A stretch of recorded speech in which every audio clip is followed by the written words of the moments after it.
Alright, so this is exciting. Let's talk about India. Home to the second most populous country with 18% of the world's population, famous for things like Bollywood and its massive movie industry, the sport of cricket, which is known as the second religion, and it's the birthplace of yoga over 5,000 years ago. India is also home to one of the 7 wonders of the world, the Taj Mahal, and it has some of the most beautiful mountains, palaces, a rich culture of food, spices, silks, and they even gave us the world's most famous diamonds that have ever existed in human history, like the Blue Hope, which the Titanic diamond was based on. And it also happens to be home to the largest gathering of people on planet Earth, the Kumbh Mela. In 2013, over 120 million people came here to celebrate, and Mark Twain once famously said, "India is the cradle of the human race, the birthplace of human speech, the mother of history, the grandmother of legend, and the great-grandmother of tradition." India also gave us the game of chess, which was derived from an ancient game called Chaturanga. But there's a couple other interesting things about India you might not have known about, which is that its economy is set for explosive growth this coming decade. At the end of 2022, Morgan Stanley published a research paper on future investment opportunities, and in that paper, they wrote that India is on track to become the world's third largest economy by 2027, surpassing both Japan and Germany, and they'll have the third largest stock market by the year 2030. The research paper then goes on to say that India's GDP could more than double from $3.5 trillion that it's at today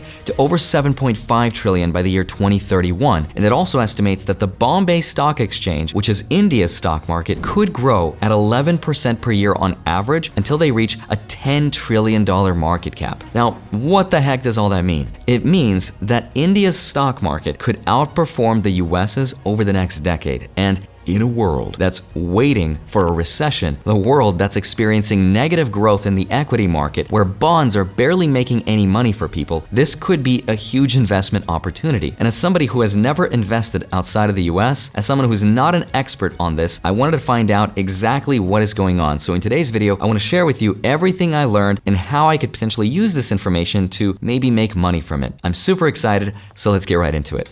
Hi, my name is Andrei Jikh. Hope you're doing well. Come for the finance and stay for the crazy decade. So visualcapitalist.com has a really interesting prediction about what will happen in 2023. Like artificial intelligence, for example, will pop up everywhere. And we're seeing this already with tools like ChatGPT, which is taking over the internet by storm. Apparently the crypto winter will continue, and even though we're seeing Bitcoin slightly bounce up this year, it might not last. And that apparently global recession risk is still high thanks to interest rates increasing and staying that way for the rest of the year. And that real global GDP will be between 1.5 to 2% thanks to the slowdown in economic growth, and India will have a really strong year. And when I read that one, it led me down a rabbit hole where I found research papers published by banks like Morgan Stanley and S&P Global, which say that India will be one of only 3 economies in the world that can generate more than $400 billion in annual economic output growth from 2023 onward, and this will rise to more than $500 billion after 2028. Now that translates to 11% growth to the GDP. So is that actually good or bad, and how can you even tell? Here are some stats by comparison. In 2022, the US GDP was estimated to grow 2%. And this year in 2023, if there's a recession, which most people seem to believe there will be, economists are predicting that 2023, the US GDP will grow 0.2%, just 0.2. And it won't even recover until 2024, when we will grow 1.7%. Now, China, by comparison, which is usually the global leader in economic growth, grew only 3% in 2022.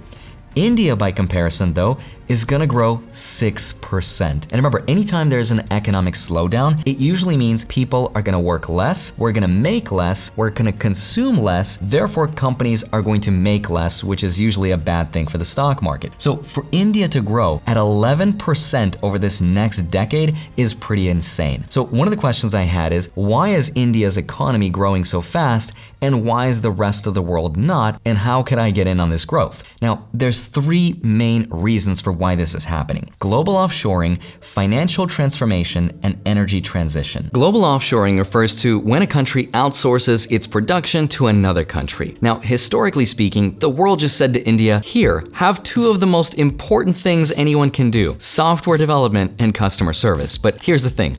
India has the biggest pool of talented engineers in the world, and India has one of the youngest populations in the world. The median age is 28.4 years old, which also really helps them boost their overall economic output. Now, India was also voted as the second biggest market for freelance hire by Upwork in 2020, having 12.6% of the market share. Now, the amount of people that are available for hire is estimated to double to more than 11 million people, and that's because the budget for outsourcing is going to go from $180 billion a year like it is today to over $500 billion a year by 2030. But it's not just customer service and software development. They're also building factories, which is why India's manufacturing is set to increase to 21% of their GDP by the year 2031. Now, the second reason why India is set to crush this next decade is gonna blow your mind. It's because of their digital transformation. In 2009, India came up with a program called Aadhaar. This was a biometric authentication system. So by scanning a fingerprint,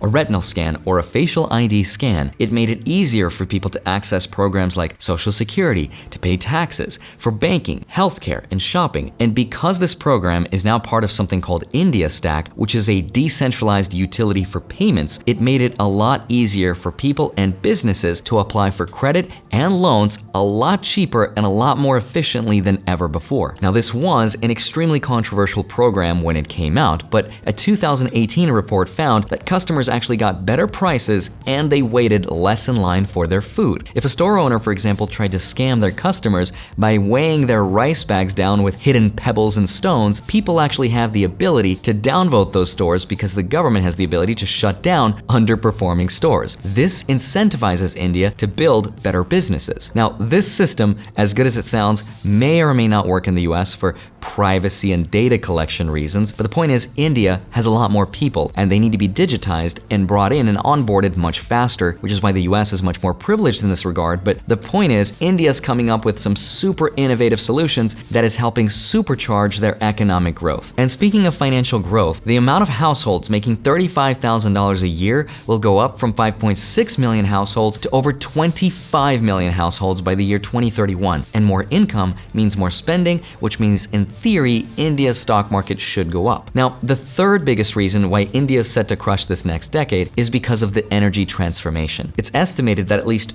2/3 of India's energy consumption will come from renewable energy sources. As the world transitions from fossil fuels to renewables, India should see massive amounts of investment opportunities and innovations in this field, which will help them become much more efficient, productive, and of course, increase their income and overall economic output. At this point in time, it's pretty much unanimous and all economists agree that India is set to crush and do really, really well this next coming decade. My question though is, knowing all of this information, is it possible for us to invest our money in a way that invests into this bright future so we can make a slightly higher return? I did not know the answer to this question when I first started making this video, but here's what I learned. So here's the best way to invest into India's crazy growth over the next decade.